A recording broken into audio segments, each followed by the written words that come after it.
exactly. In both of my books, and in fact, in the work that I'm doing now, I am really always so interested in kind of the important or the under the radar type of individuals in our worlds. And there are so many of them who just kind of go about their life and they do their thing, and you can kind of look over them and nothing seems particularly interesting about them. But when you look closer, there are some really interesting things about them. And I think what I try to explore in my work is finding the remarkable in the unremarkable. That's what's interesting to me. In my books, there are no explosions. There are no fabulously wealthy people. There's no political intrigue. It's just ordinary people living their lives and the extraordinary things that come from that. Everybody, welcome back to Living the Next Chapter. It's the Author Podcast where we get to meet amazing people from around the world. And we get to talk about writing and great books, great stories, and help you fill up your library of great books. Scott's here today on the show. We'll be talking about his journey, and he's got a lot of great stuff to share with you as well. We're excited to have him here. Scott, welcome to Living the Next Chapter. It's great to have you on the show. Great. Well, thank you for having me. I'm looking forward to our conversation. It's going to be fabulous. It's going to be great. I've been looking forward to this all week.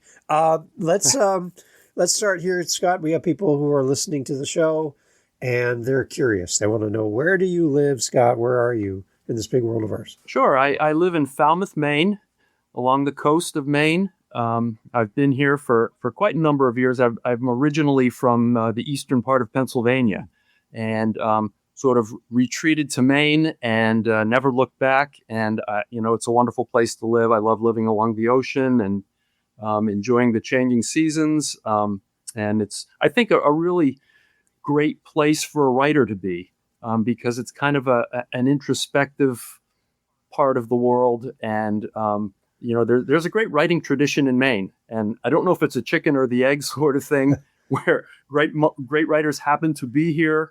And I'm not including myself as one of them, but, that there's a great literary tradition or if there's something about the state that calls people with that inclination. I'm a huge history guy. Scott, I love anything to do with history. And I guess in your part of the world, there'd be some pretty substantial history. Anything close to you around where you are that's like a place that people would know about or want to go see? Has any historical value like that? Maybe not anything that people would know about or want to come to see, but I live in Falmouth, Maine, and Falmouth was actually the original name of Portland. Oh. This was during the Revolutionary period of time, and Falmouth, which is now Portland, was a major seaport in the United States. I think it was one of the handful of busiest ports during the Revolutionary time. And actually, during the Revolutionary War, the British thought that they might be able to help cripple the uprising of the rebels by attacking Falmouth, Maine, and they did, and burned the city in the 1770s. It didn't work, obviously, but I think that's our claim to fame. That's interesting. All right, now I'm going to have to go do my homework now and go do some more research. I like that. There you go. The beauty of having a podcast is I get to meet people from around the world, and I've learned stuff about places I've never been, and I'm like, now I feel like I have homework after every episode. So this is great. There you go. I get to travel the world and meet great people like you. I'm glad you have time for us today, Scott. Sure. We have authors, Scott, that listen to the show. They are early days in their journey of writing, and here you are further down the road than they are.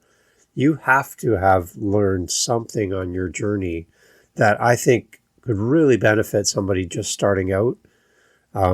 If you were able to jump back to when you started writing, and there was a podcast at the time that you hit play on and you could hear from another author, if you think back, what do you think would have been helpful for you to hear from an author when you first started? I think it was something that I did here at that point in my journey, which was be prepared for failure. Be prepared for frustration. I remember I wrote my first novel and I went to a seminar that was given about how to get your work published. And I had just written it, and I was excited about it, and I thought it was wonderful. And I sat in this audience of folks. It was a 2-day seminar, and this was the first session. And there was someone from an important publishing house in New York who came up to speak to the group.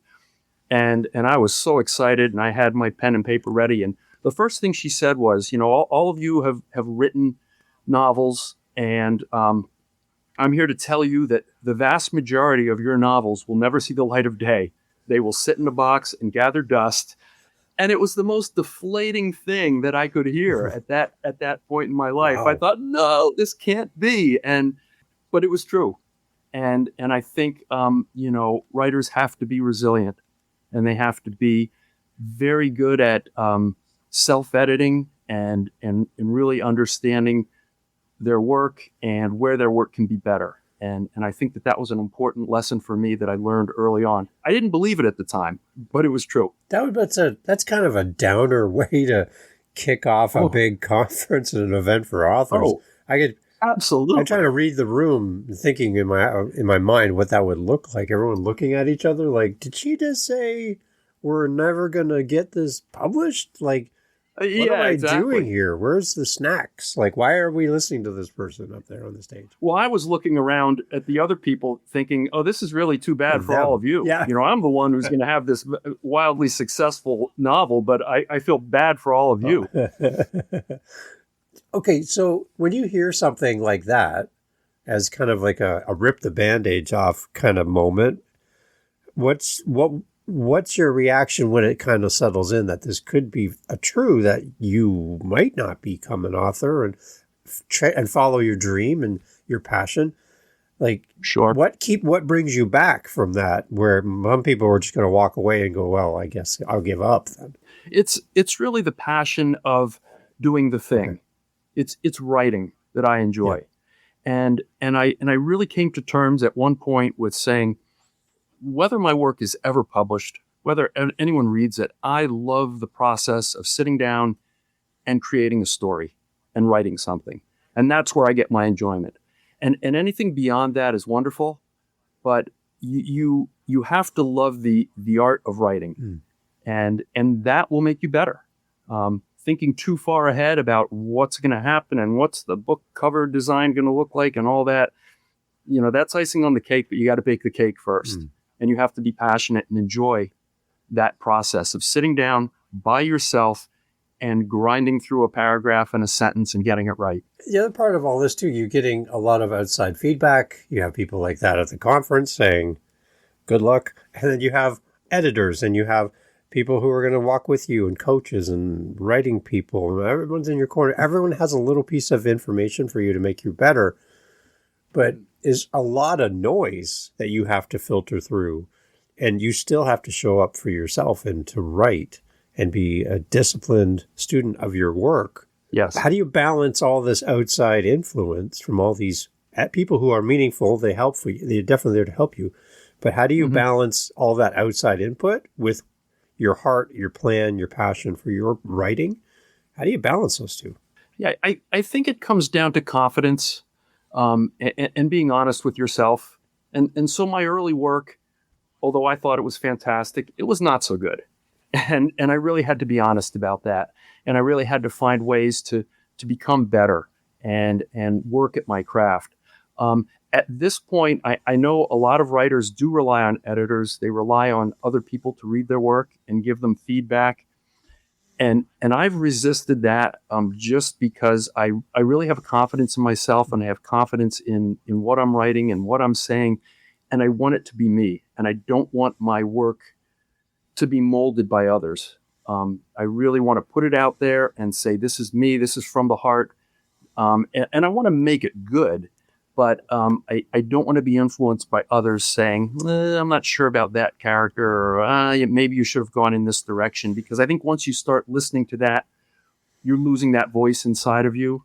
And I know others will disagree, and there are some fine editors out there and very successful writers who have people read their work and give them feedback.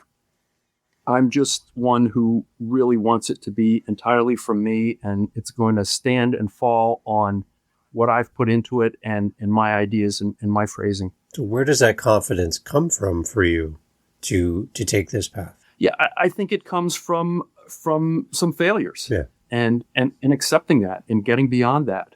I wrote that first novel and had that first experience, and I was in my 20s, and I thought it was great, and it wasn't great. I went on to write magazine articles as a freelancer, and that's a tough way to go. Many of them were rejected, some were accepted, some people loved them, some people didn't. I've written essays and short stories and had the same sort of reaction. But I think that makes you a little more resilient when you get that feedback and you go down that path. And so, I had stepped away from writing for a number of years, and about 5 years ago, kind of recommitted myself to writing fiction. Really? And I said, I'm really going to do it. I'm going to really focus and take everything that I've learned and pour it into some work. And had some ideas for some projects and got to work. And I've really never looked back. And I think that, when I think about it, yeah, it just took me a handful of decades to get it right. That wasn't that bad. But I think that there's no shelf life on creativity. And I think the older you get, the more experiences you have to draw on to enrich your writing. Yeah. And I certainly found that that's the situation for me. So I feel I'm a much better writer now than I was when I was younger, because I just have that experience of failure, resilience, a broader understanding of the world, and I can attack things very confidently at this point in my life. Beautiful. Awesome. That's some great advice for new authors. I really wanted this show to really encourage that next group of authors. We get to go to these events, we get to write in community, but writing can be very isolating for some people, maybe by choice or maybe just the nature of writing itself.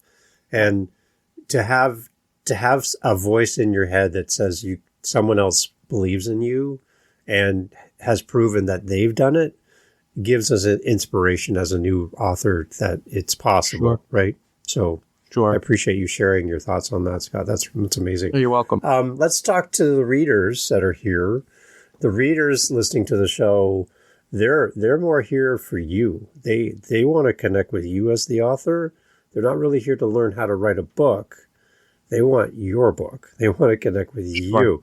So can you give us an idea of what your passion is for readers and how you kind of navigate writing for an audience, but at the same time writing for yourself, because you're the one that's creating these stories and writing. So how do you navigate that? How do you identify who your audience is as an author? Sure. I think a lot of that is informed by the fact that I'm a reader myself. I love to read. I read all sorts of genres and different types of books, nonfiction, fiction, and I learn so much. I enjoy the books, but more I enjoy the craft of looking at how did this writer approach this story, and how did they phrase that particular section, and how did they structure that book, and that's fascinating to me. And so I've learned a great deal about writing through just reading. And reading very talented and really fine authors. And I think the other part of that is that a story is the thing that's going to carry a book. So, an idea, a concept is great. A memorable character is great, but there has to be a compelling story to carry that reader along, to make that reader want to pick up the book the next day and say, I wonder what's going to happen next. And now I wonder what's going to happen, all the way to the end. And so I really try to focus on story. I'll start with a concept and an idea. I'll flesh out characters. I'll, kind of answer the who, what, when, where, why to put some bones on, or put some meat on the bones of the book. But that story has got to carry that reader from page one all the way through to the end. And I really kind of try to keep that in my mind. And as I'm writing, I'm saying, am I keeping the interest? Am I carrying this story along? And I think that's very important. And so, I've learned that from being a reader and I've kind of carried it into my writing. Great. So talk about your starting point then, your first book that you put out into the world, Scott. Can you kind of give us an overview? What is the book? Who is it for? Sure. Okay, let's start there. Sure. So the first book is not the one that I wrote when I was in my 20s. It's still in a box and will never see the light of day. But the book that I wrote starting a number of years ago is entitled Soccer on Sunday in the Park. Yeah. And this is interesting because I think you talked about kind of what keeps you going as a writer. I am someone who has been involved in sport and has played the game for a lot of years. And so it's near and dear to my heart. It's something that I'm passionate about. And I had attempted to write about soccer a couple of times. First, I had a fictional story, and I thought this is going to be wonderful. And I kind of sketched it out, and I started writing it, and it just wasn't going anywhere. And so I scrapped that, and I put that away.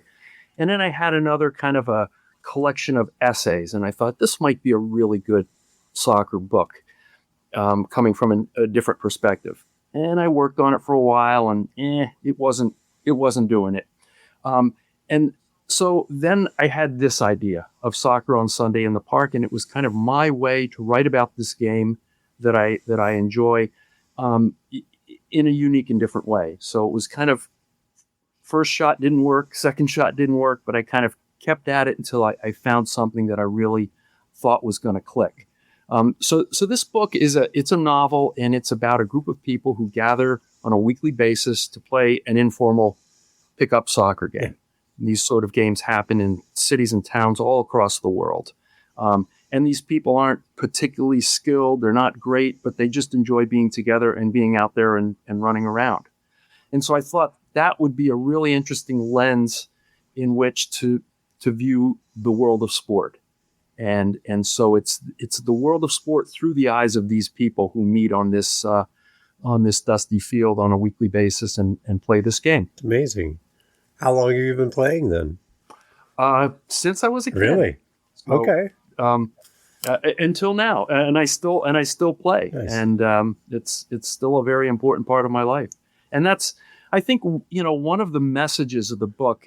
If I have to say, kind of what the book's about, it's about a couple of things. So one, it's about kind of my homage to the sport. Talking about the game through the eyes of these individuals who play at the grassroots level. I think that was really important for me. The second big thing it's about is about connection and people coming together on a field. And so the characters in this book are very different. They're a very diverse group. They're different ages, different generations. They come from different socioeconomic backgrounds, different ethnicities. They have different backgrounds, different occupations. And so there are a lot of things that separate them, but when they unite on the field in a game that doesn't mean anything, the things that they have in common are much more important than the things that differ them from one another. And I think that's really something that's important, especially in our day and age. I think we're hyper-focused on what separates us. Yeah. What are our differences? Right. And if we can get beyond that and realize what unites us, that's a very powerful thing. But I think the third thing, sort of getting back to your original question, the third thing that I think is a main theme of the book is about people getting out there and playing the game. And I still do. And it's just a wonderful experience. And I don't think enough adults get out there and play games. Yeah. And I think it's a wonderful experience. It's a humbling experience because, you're going to go out there and you're going to fail sometime. And sometimes you're going to do something foolish. And sometimes you're going to fall on your butt. But that's all good. And I think that helps us become resilient. So part of my hope with this book is that it encourages people to, find the game and get out there and play. And it doesn't matter what it is. Basketball, softball, tennis, whatever. Get out there, play, have some fun as an adult. I think that's a powerful thing. And those who are already doing it, I think this book will encourage people to continue to do it for as long as you can. because it's a very powerful. It can be a very powerful part of people's lives. What was the response like from readers for this book? Like, did it meet your expectations? Do you feel like you got to the finish line? It has. Yeah. It has. And, I've gotten a variety of different responses. Some of the more predictable ones, I've heard from some people who have said, oh, gee, this is great. I really enjoyed, reading this. I used to play in a game similar to the one that you described until I hurt my knee a few years ago, and I don't anymore. But this brought back some wonderful memories of the game. So that was really nice. I've heard from other people who've said, boy, I never really thought about the game from that perspective. So much of what we hear about sports and read about sports are the game at the highest levels, the professionals, the stadiums, the crowds, the big money. And this is looking at the game from the grassroots. And so I think that some people have enjoyed that. So it's been a variety of reactions. I've heard from a couple of parents whose kids were very passionate and are into the game, and they've never played the game, but they've said, gee, I came across this book and it was really cool to learn about the game from that perspective that my child is very involved in. Nice. Yeah, I think it's a unique book for anyone who loves sports, right? And exactly. Specifically for soccer and for our friends in the UK, football. It's just, I think anything that promotes activity, being an active adult, any of that stuff as well. And then I guess the community side as well is really important in sports as well. Yes, that's huge. Yeah. And I think, again, harking back to what I said before about the fact that, we can be so divided and we can be so tribal. And in the game that's described in the book, and also through my experiences, you'll step on the field with people who you will have nothing in common with, other than the fact that the guys on my side of the field are trying to kick the ball into that goal, and the guys on the other side are trying to kick the ball into our goal, and we're going to try to prevent that from happening. And just that simple act of playing the game can be such a bonding experience between people who, in any other situation, would not be talking to one another. So I think that that's really a powerful and wonderful thing. Beautiful. So that book comes out and you're done. You're finished writing, hang up your cleats, you're done, right? And no, you're going to get back on the field, back on the pitch. You're going to do another run at this, right? So what was the spark then to say, let's do this again and let's go in a new direction? Where did the idea come from now to write the next one? Sure. The spark actually came while I was still writing Soccer on Sunday in the Park. Yeah. And, the book was kind of moving toward its conclusion. And, I had some other ideas and, what's going to be next? And an idea came to mind and I started sketching some things out and, doing some very high-level outlines. So when Soccer on Sunday in the Park finished and I wrote the last words and did my final edit, 2 days later, I'm writing the next book, and I couldn't wait to dive in. That's motivation. That's commitment for sure. Let's go down the path now of a second book now, because I think this opens the door to another group of people to reach with this one as well. Let's talk more about this one. Sure. So this book is entitled Adventures of a Forgotten Man, and it deals with the world of work and career and corporate culture. Okay. It follows a man, and it's more of a traditional story, different than Soccer on Sunday in the Park, which I mentioned was written in a diary format. Yeah. Adventures of a Forgotten Man is about an individual who becomes estranged from his employer and struggles at that point to figure out where work and career fit into his life and how it defines him. And so it's a book that talks a lot about the modern culture of corporate America, the working culture of corporate America, about things like remote work, working from home, mergers, acquisitions, all those things that have dramatically changed the way we work in certain occupations. So this individual, the protagonist, goes through this, rather traumatic event and goes on a journey to try to make sense of what's happened to him in his life. And he meets people along the way, diverse people from different backgrounds that he kind of stumbles across that inspire him in different ways. To kind of make sense of his life in this new frontier of what work has become in certain occupations and industries. So, there are elements of introspection, there are elements of adventure, there are elements of nostalgia. It's a lot of those things that go on while this individual kind of works through the challenges and difficulties of sorting out what's happened to him. There's something unique about this book, though, and the story that is not maybe what readers would be expecting as far as the storyline. I don't want to give it all away because that's why we buy books. We want you to buy the book so you'll discover this. But there's something unique that you've done in the writing process for this story that I think even if we can give the audience a little taste of what you did here, because I think this is quite unique. Absolutely. And this was actually the spark and the inspiration that started me on the path of writing this book. I read an article a number of years ago about an organization that shifted to a remote work situation for their workforce.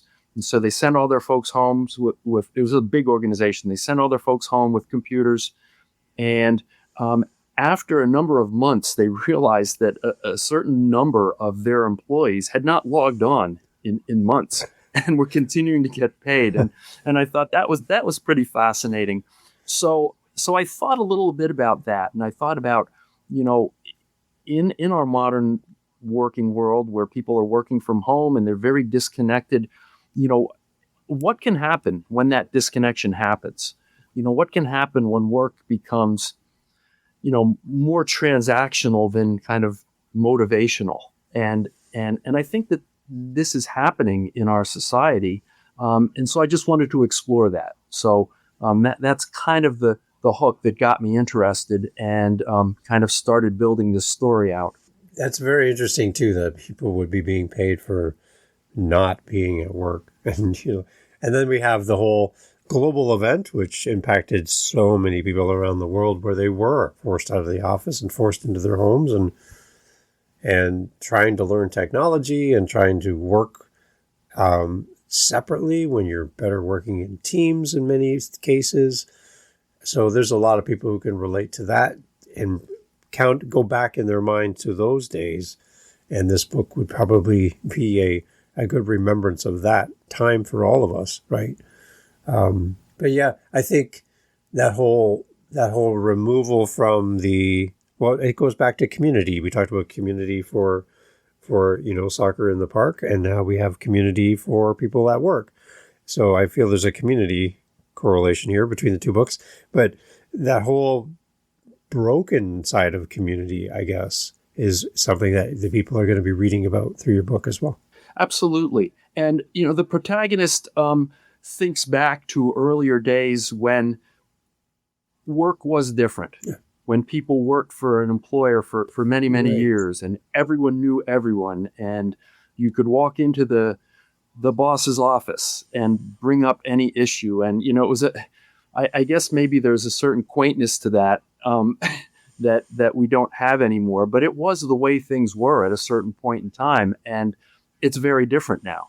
And so this individual, as he's trying to deal with kind of the current state of affairs, is thinking back to how things were and trying to, kind of balance the two and figure out, gee, why did this happen? And are things better now than they were then? Were things better then than they are now? All of those questions, I think, get explored as this person kind of goes through their journey of discovery and understanding. A typical question right here would be, is this a book about your story, Scott? Like, that seems to be the typical thing to ask, but are there elements of your story in both of these books? There are not. Okay. I tried very hard and this is one of the things that I learned over the years that have made me a better writer, is to remove myself. Oh. I think if a writer puts too much of themselves in a book, it can be problematic. So this character in this book is nothing like me. My experience has been in public service rather than in corporate America. So it's really all from my imagination. Now, I do know people who work in large corporations, and I've tapped their knowledge and said, does this sound right? And kind of drawn on that information. But I really try to stay away from making anything autobiographical in my books. Interesting. People don't believe it. I've had people get in touch with me and say, "That's got to be you," and it's like, no, it's not. It's not. I had an author come on the show recently, Scott, and they said they were kind of trying to go a little bit against the grain, where people tend to say, write what you know, because you know it. So that's your expertise. Write what you know. And this guest came on and they said they actually write what they love instead, because they found that to be a little bit, there's a lot more freedom there. When you write what you know, you're kind of tied to the topic and your knowledge of the topic, and that's as far as you can go. When you write what you love, you can go anywhere you want. You can do whatever you like, and you can make up characters. You can write about public service compared to corporate life. You got all these different options and avenues you can chase, instead of kind of being kind of penned into one spot on the field, right? As you play. Absolutely. Right? Yeah, exactly. Absolutely. And I won't speak for other authors, because many of them, I'm sure, have lived more adventurous and exciting lives than I have. If I wrote strictly what I knew, I don't think anyone would pick up a book, because, my life has not been that terribly exciting. But it is fun to kind of, use one's imagination and kind of get out of your area of expertise and learn about other things and incorporate them into your work. And that's what I certainly try to do. So there are elements of Adventures of a Forgotten Man where I've had to go out and do some research and talk to people and learn about, different things to incorporate into the book. So, and then that's really a joyful part of writing, is learning new things and weaving them into your story. Yeah. So there's this employee is forgotten, but is still reaping the benefits of a job, which seems counter to usually what happens. Usually all employers know exactly what their employees are doing at all times, but there's this kind of a weird thing happening here where the employee seems to be quite autonomous, and no one's checking in on them, and they're just kind of going about their day, and still the paychecks are coming, but nobody's really checking on them. Like, I don't even know what I would do. Like it's almost like they don't want you to work, almost, is what I'm kind of anticipating here. But what kind of workplace thing would, I don't even understand how this would even happen. Sure. And I think, not to give too much of the story away, but this individual works in the insurance industry. Okay. A massive industry, a large multinational corporation that has gone through mergers, acquisitions, turnover of managerial staff, and in all that mix, has misplaced this poor individual. The staff Christmas party, which should have been really interesting then for this person. Again, the whole idea too about being outside of the office, that whole thing about being you're forgotten if you're not seen type thing, right? Yes. Out of sight, out of mind type thing. It's interesting. The other thing too that I love about what you've written, Scott, is it's based on that article. Had you not come across that article, we probably wouldn't even be talking about this potentially at this point. We wouldn't. Right? We wouldn't. That was the spark. And I said, what if, how can I turn that a little bit? How can we how can we look at that from a different perspective? And it really played out very nicely. That's almost intimidating to know that this idea wasn't, I guess, in a sense, your natural idea. It kind of came to you in the moment. You were receptive. Mm-hmm. That's a good thing. Sure. You were open to it. But sure, it wasn't kind of yours to create in the moment. Like, it wasn't a seed that you had in yourself. It came from an external source. That seems quite unnerving, because you don't have control over the story finding you. No. Wow. And I think, it's fun too, because, with any kind of germ of a story like that grows and you develop it, then the concept I thought was terrific, but then where does it go? How does it resolve? What happens next? And I think that was the challenge of finding out, what does this person do? How does this person deal with it? What is going to keep that reader turning the pages? And I think that was the fun part of it. And I think part of that, I do a lot of outlining of my work before I do the writing. This I outlined to a certain point, but I didn't know how it was going to end.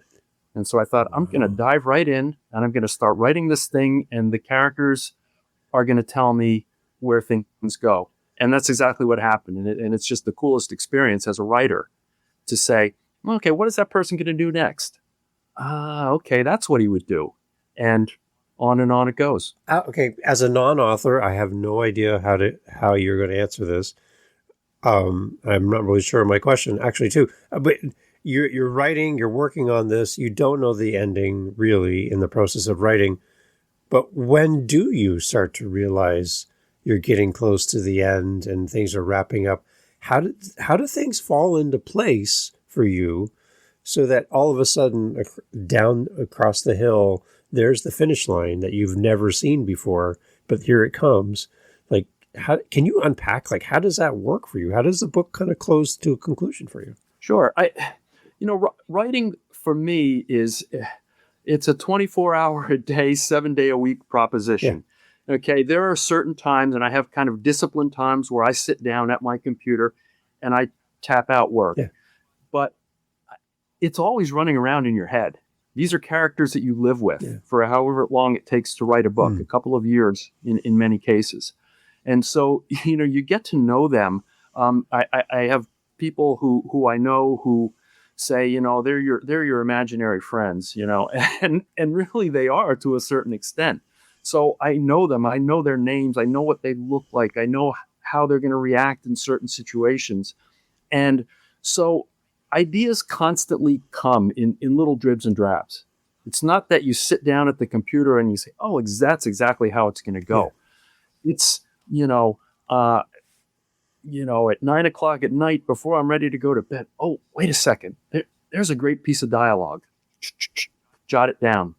Tuck it away in a little sticky note. Sometimes middle of the night, wake up. Oh yeah, what if that happened? Jot it down on a sticky note. And that kind of process is always going on. And so those little bits of inspiration, I think, you kind of put them together and that steers the story along. So it's just something that you sit with. It happens in your subconscious, and it just comes out. And that's the cool thing about writing, the thing that's really a lot of fun. So you have your core characters for your stories for both books.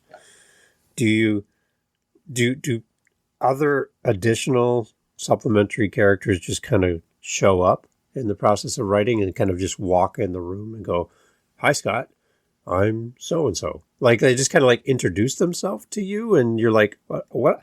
First of all, how did you get in here? First to the character. And then what am I going to do with you? And then how am I going to, I'm going in this direction, and now here you come. And now I'm like, I don't know how to include you in my story. Like, are they presenting themselves to you in the process of writing? They do. Yeah. They do. And I try to capture it. So I work with, I have notebooks for each project that I work on. And I'll have a tab in my notebook, characters, and I'll put their name down. And okay, now, how old is this person? It's This is their age. What do they look like? What are some of their physical characteristics? Who do they remind me of? What kind of car do they drive? I really try to flesh them out. And not that all that information is going to be used in the book, but it helps me really get to know who this character is. And so I'll develop my list of characters. And sometimes I have terrific characters. I had some really terrific characters for Soccer on Sunday in the Park that I wanted to include that I couldn't because I had to have a limit of how many characters I included. So sometimes they got to the cutting room floor and I thought, that character would have been great, but it just didn't fit. So, there is that kind of process of kind of developing them, cultivating them, understanding them, and then deciding, who's going to be in the book and who isn't. For Adventures of a Forgotten Man, as this protagonist goes through his journey and he comes across people, there were a couple of characters that he came across that ended up being pretty significant parts of the story. And I didn't really know about it until they started interacting. And I thought, wow, this is wonderful. There's some things happening here that I think I really need to capture. And, it's, I guess it's that imaginative world. I'm a relatively introverted, shy person at heart, and probably do better with imaginary characters than I do with the real people that I meet in the course of my life. But that I think that helps a writer to be able to envision these people and understand them and really get a good sense of who they are. Scott, can you identify for us two characters, one from each book, that as readers we should keep our eye open and keep our eye on these two characters? You're not going to tell us why, but these are two characters that you should just pay attention when they show up on page 56 or 85. They come through the door. Just make note of these two. One from each book. Is there somebody that stands out in the moment that we should pay attention to? Sure. I think one that comes to mind from Adventures of a Forgotten Man are the protagonist's next door neighbor. Oh. The protagonist is a guy who's kind of a head down, going to work. That's what his focus is. His next door neighbor is a computer programmer from Pakistan who is this very outgoing, happy guy, always waving to him. Hi, how you doing? And our protagonist just wants none of it and kind of puts his head down and goes his way and kind of rebuffs all of his neighbor's attempts at friendship. And so this neighbor just shows up here and there, but he's someone that a reader might want to keep an eye on because he might play a bigger role at some point. Yeah, I love that. Okay. All right. And for the other one too, then. Yeah, for Soccer on Sunday in the Park, there is an individual who's kind of he shows up at this game from time to time. He's an immigration lawyer, and he comes, when he can, he'll show up and he'll play, and then he won't play for a few weeks, and he's kind of a sporadic guy, not a real remarkable in any sort of way, but is just kind of a peripheral part of the group until he's not. I love when you say that. So, and I love when that happens with characters, where they're there, and maybe you're not really paying attention to them, but all of a sudden they have something significant to say and something significant to impart on the story. Dun, dun, and dun. That's life, isn't it? That's life. I love that. That right there, as a reader, makes you curious to buy both books right now. You're just like, okay, I want to find these people. I want to have my radar up and be anticipating them, and then go, oh, that's who Scott was talking about. Oh, here we go. Right. And then that's a lot of fun, I think, for readers. Yeah. Interesting. Exactly. In both of my books, and in fact, in the work that I'm doing now, I am really always so interested in kind of the important or the under the radar type of individuals in our worlds. Yeah. And there are so many of them who just kind of go about their life and they do their thing, and you can kind of look over them and nothing seems particularly interesting about them. But when you look closer, there are some really interesting things about them. Yeah. And I think what I try to explore in my work is finding the remarkable in the unremarkable. That's what's interesting to me. In my books, there are no explosions. There are no fabulously wealthy people. There's no political intrigue. It's just ordinary people living their lives and the extraordinary things that come from that. Scott, this is great. I hope you're going to be a guest on many, many podcasts because you are entertaining to talk to. And I love how you map this out for us as readers as well. I want to talk a little bit before we end off about kind of what's coming down the road for you. But for readers who are interested and want to follow your journey, stay up to date on what's next for you, and for authors who are also interested, can you kind of point us in where you want to send us as community members, as readers, so that we can follow your journey? Absolutely. So I can be found on social media platforms, Instagram, Facebook, under my name, Scott Clifford Mack. And, that I'm relatively easy to find that way, LinkedIn as well. Also, I can be contacted at scmbooks@yahoo.com. Old school, old fashioned, but, that's a way to get in touch with me. But I do love hearing from readers. Yeah. I think, many writers will say that marketing is something that they're not crazy about. But one thing that I really do enjoy is hearing from people. Yeah. And just a simple note that says, hey, I read your book and I thought it was really cool. That was really fun. It meant something to me. That's really exciting for me. And, or aspiring writers who want to ask questions about, my journey and advice, whether I'm, the person that should be giving it or not, I don't know. But I'm always happy to hear from people. That's really a lot of fun for me. So, I would hope that anyone who's interested can get in touch. But my books are pretty widely available in most of the well-known bookstores and can be found pretty easily. Good. Awesome. So, Scott, the show's Living the Next Chapter. It's right in the name of the podcast. I love hearing what authors are working on next. And kind of where they think their next journey and next story is going to be coming. Can you give us any insight on maybe what we can expect down the road as we fall in love, buy and read both of these books, but maybe something in the future as well?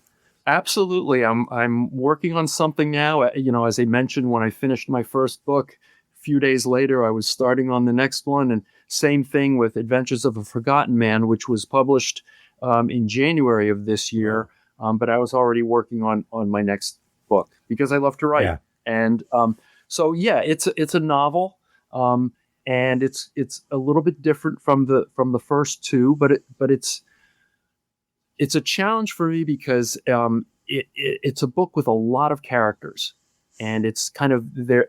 It's various stories about these characters that are sort of loosely intertwined. But it all revolves around a very small town where some of the action takes place and where people are maybe peripherally connected to this small town, and just various stories that link and overlap to a certain degree. Lots of characters, lots of storylines, and it's a challenge for me, but I'm absolutely loving it. And do you know the end of the story yet? No, I don't. Oh, see? No, I don't. There you go. I'm getting close, and I think I've got some ideas, but I'm not quite sure. The characters are going to have to tell me what they're going to want to do at the end. Do you think you'd write a book where you have the ending first and you work your way backwards? Would that be something you would ever try? I'd be open to anything, but I think so many times when you get into writing a book, things change, right? And what you think a character is at the start of the book maybe changes, and that character evolves a little bit, and they're not who they were at the start of the book, and then you've got to go back and kind of make some adjustments because you're realizing that they're different than who I thought they were. or they're more interesting this way. And so I always like to let it evolve, just like life. Yeah. I don't know what's going to happen next. So Interesting. let's play it out and see. Your characters change through the course of writing, and so do you as the author, right? Absolutely. Right? Absolutely. So yes. Stay in step with your characters. Yes, definitely. I love it. Scott, this is great. You're an amazing guest. I hope that anybody listening to this that has a podcast, you need Scott on your show. Just get him on. He's great to talk to. Scott, congratulations on 2 amazing books, 2 unique community-based storylines, and people struggling to find community in their settings and playing well together on the field and trying to figure out how to do community on your own, separate from your team. Like, there's a lot of stuff here, right? So I'm thrilled for you, and I'd love to invite you back. That's part 2 of why I ask about future content, future books. I just want to have more time with you, so I'd love to have you come back to the show, and we can celebrate book 3 when that happens. Please come back. Absolutely. Absolutely. I'd love that. And I do want to thank you for having me on the show. And I want to thank you for providing this platform to authors. There's all sort of consternation about, the written book, is maybe an endangered species, or, people who read written media are, kind of becoming a thing of the past. And I hope that that's not true, because I think books are so terribly important in our world, and hardcover, actual hard copy books, right. Because I think, the tactile sensation of kind of reading through a book and touching the pages and carrying it around, I think helps connect people to that story. So anyway, I do appreciate the work that you do to give authors this platform. I think it's really incredibly important. So thank you. Thank you, Scott. Yeah, in a world of AI and click a button, get a book, I want people to connect with authors who toil over their stories, put their heart and soul into this, create something from nothing, lean on inspiration, however that shows up, from an article that just pops up for you, or you playing soccer going, I ain't gonna write a book about this. Like, it's elements of you as the author that makes this so unique and so different than any computer could ever make. So that's why exactly. That's the reason I have the show. I want people to hear from you and connect with you as the author. So thank you for making this a lot of fun for us. Sure. Thank you so much. It was great being on. Excellent. All information, as always, in the show notes for Scott. When you buy, not if, when you buy both of Scott's books, please leave a great review, because those reviews will help other people who are looking at that website or looking at that book on a shelf to make that purchase decision for themselves or for others as well. So be thoughtful. Use your words was something I said to my kids when they were little. Use your words and let people know why you love this book so much. And I think that'll help more people to come find Scott, support him in his community, and be a part of what he's doing and encourage him to keep writing. So that's what we can do as readers. Please support our authors by leaving great reviews. Scott, again, thank you so much for doing this. I'm anticipating eagerly your return to the show in the future. Thanks for making time for us today. That sounds great. Thank you. Hey, thank you so much again for pressing play. As you've heard, great guests on the show. And one thing you didn't hear in this conversation is what? What did you not hear? Think about it for a second. That's right. Not a single solitary commercial for a mattress or a supplement or a whatever you call it. No. Why? Because we don't want to break up the conversation with commercials. So the fact that you're still here means that you are a fan of the show, I'm assuming. So if you want to help to keep the podcast going and to make me feel really happy, all I really care about is coffee, okay? I just got to be honest. I love coffee. I'm drinking one right now.